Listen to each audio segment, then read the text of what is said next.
هودي وكمام اغيب عن العين، مش هتسعالك لو بوشين. السم في العسل دي دايبة في الزيف، بشوفها اوضح لو رجعت ل2000 او يمكن 99، مش فارقة كتير يعني. ما كانش حد هيشتريني لو ما حدش باعني، ما كنتش مدرك بس في نفس الوقت ما كنتش معني. لو قفشت حاجة كنت دايما اقول بتاعتي. طب ده الحمد لله على فرص على الكف مش راضية تتعب. اعتقد ساعتها تبقى اجمد لو بتمشي بالعكس. اعتقد احنا كبرنا لما دخلنا في الجد. تقريبا كلمة تقيلة لما بتتنطق بسكتها، محتاجة كتالوج عشان اعرف منين مسكتها. العيب والميزة اننا عمرنا مسكتنا في سكك مشينا فيها رغم انها مش سكتنا. بس كويس دوسنا في الغلط عشان سواد عيون الصح، بقيت اعوض اللي خسرته باختياري الصح.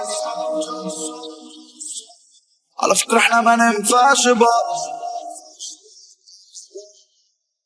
مش عارف ايه اللي موقفني. خايف ارجع تاني احبك زي الاول، ما بقتش قادر افهم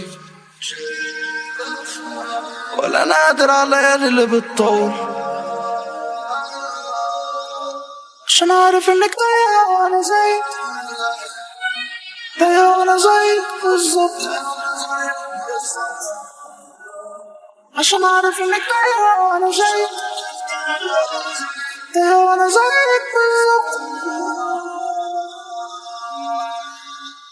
بس كويس دوسنا في الغلط عشان سواد عيون الصح، بقيت اعوض اللي خسرته باختياري الصح. على فكرة احنا ما ننفعش بعض، واعترافاتي ليكي دي مش ضعف.